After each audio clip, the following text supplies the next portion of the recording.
बिस्मिल्लाहिर्रहमानिर्रहीम। अल-फ़िक़्हुल मुयस्सर से हम आज आदाब व क़ज़ाइल हाजत से मज़ीद कुछ आदाब पढ़ लेते हैं। इससे पहले हमने 11 आदाब पढ़ लिए थे, तो चले आज हम 12वें अदब से शुरू कर लेते हैं कि 12वां अदब क्या है।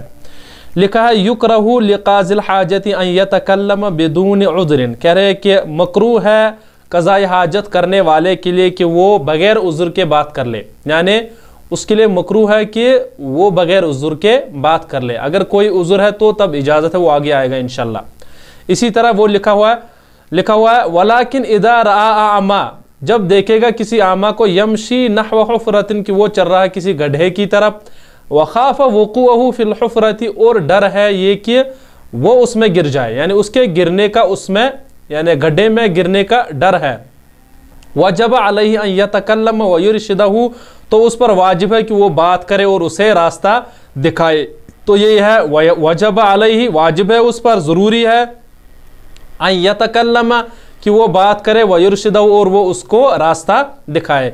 यानी बग़ैर उज़्र के बात नहीं कर सकते हैं दौरान क़ज़ाए हाजत के, लेकिन जब कोई उज़्र ऐसा आ जाए, शरई उज़्र आ जाए, तो उस वक़्त बात कर सकते हैं। इसी तरह लिखा है युकरहु अन यक़रअल कुरआन औ अन यातिया बिज़िक्रिन असना क़ज़ाए हाजतिही व असनाल इस्तिंजाई। कह रहे हैं कि मकरूह है कुरान को पढ़ना इस दौरान, यानी क़ज़ाए हाजत के दौरान, और इसी तरह कोई जिक्र कर लेना क़ज़ाए हाजत के दरमियान, चाहे छोटे इस्तिंजे के लिए हो या बड़े इस्तिंजे के लिए हो। जैसे लिखा है अन यातिया बिज़िक्रि असना क़ज़ाए हाजती औ असनाल इस्तिंजाई, इस्तिंजा के दौरान हो या क़ज़ाए हाजत के यानी बोलो बराज के दौरान मकरूह है कि वो कुरान या कोई जिक्र कर ले।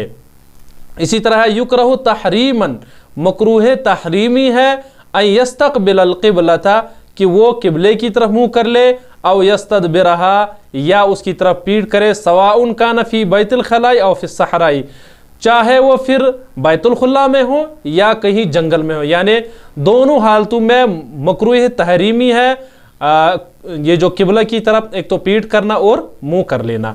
इसी तरह युकरहु तहरीमन अन यबूला औ यतगव्वत फिल माइल कलील राकिदी, इसी तरह मकरूह तहरीमी है कि वो बोलो बराज करे, छोटा या बड़ा पेशाब कर ले, फिल माइल कलील राकिदी, कलील रुके हुए पानी में, यानी जो थोड़ा बहुत रुका हुआ पानी हो उसमें पेशाब कर लेना या पाखाना कर लेना, ये मकरूह तहरीमी है। इसी तरह युकरहु तंजीहन, मकरूह तंजीही है, अन यबूला औ यतगव्वत फिल माइल जारी, कि वो पेशाब पाखाना कर ले किस जारी पानी में, यानी जो बहता हुआ पानी हो, अविल माइल कसीर राकिदी, या ज़्यादा पानी हो, रुका हुआ ज़्यादा पानी हो, उसमें भी अगर कोई पेशाब पाखाना कर ले तो वो मकरूह तंजीही है।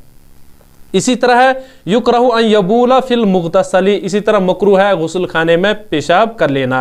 युकरहु अन यबूला औ यतगव्वत बिक़ुर्बि बि'रिन औ नहरिन औ हौज़िन, कह रहे हैं कि इसी तरह मकरूह है कि पेशाब पाखाना कर ले कुएं के पास या किसी नहर के पास या किसी हौज़ के पास, यानी इनके करीब भी पेशाब नहीं करना चाहिए, हो सकता है कि वो उसमें गिर जाए, इस वजह से ये मकरूह है। इसी तरह युकरहु अन यक्शिफ औरतहु लिल इस्तिंजाई फी मकान गैर सातिरन, कह रहे हैं कि मकरूह है कि वो अपने सतर को खोले इस्तिंजा के लिए। जो इस्तिंजा के लिए उमूमन ये गाँव में ये मसले होते हैं कि मकरूह है अपने सतर को खोलना इस्तिंजा के लिए ऐसी जगह जहाँ पर कोई ये छुपे होने की जगह ना हो, यानी जहाँ पर कहीं भी बग़ैर बाथरूम हो या किसी सहरा में या जंगल में जहाँ सब देख रहे हो, यहाँ कहीं नहर पर जाके इस्तिंजा कर लिया और वहाँ कोई ढांकने की जगह नहीं है जहाँ पर वो इस्तिंजा कर सके, बगैर ढके हुए ही वो इस्तिंजा कर लेता है, तो वहाँ पर दूसरा कोई भी सतर देख सकता है, जिससे वो भी गुनाहगार होगा और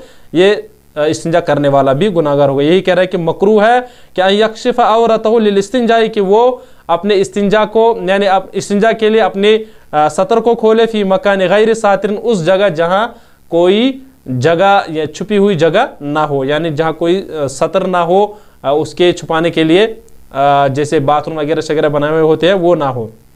इसी तरह है युकरहु अन यस्तंजिया बियमीनी बिदून, बगैर उज़्र के बगैर उज़्र के दाएं हाथ से इस्तिंजा कर लेना मकरूह है। यही कह रहे युकरहु अन यस्तंजिया बियमीनिही बिदून उज़्रिन, यानी दाएं हाथ से जो बगैर उज़्र के इस्तिंजा नहीं कर सकते।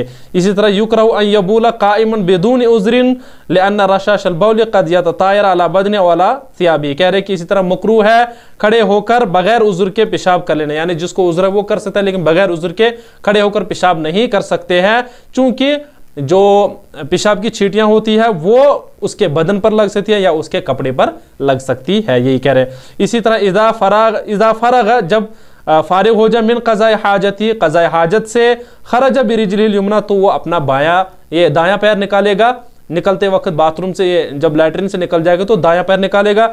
सुम्मा काला, तो उस वक्त कहेगा, यानी बाथरूम से निकलने के बाद वो कहेगा, लैट्रिन से निकलने के बाद, अल्हम्दुलिल्लाहिल्लज़ी अज़हब अन्निल अज़ा व आफ़ानी, अल्लाह का शुक्र है कि जिसने मुझसे ये अज़ा दूर कर लिया जो तकलीफ थी और मुझे आफ़ियत बख्शी। तो उस वक्त वो अल्लाह का शुक्र अदा कर लेगा। इसी तरह एक और रिवायत में गुफ़राना का भी लिखा हुआ है, तो गुफ़राना का पढ़ सकते हो, गुफ़राना का अल्हम्दुलिल्लाहिल्लज़ी अज़हब अन्निल अज़ा व आफ़ानी। तो चलिए हो गए हमारे आज के ये जो कुछ आदाब हमने अभी पढ़े नहीं थे, आज वो कंप्लीट हो गए। तो इंशाल्लाह आगे हम फिर अहकामुल इस्तिंजा पढ़ लेंगे। तो चलिए हो गया हमारा आज का सबक।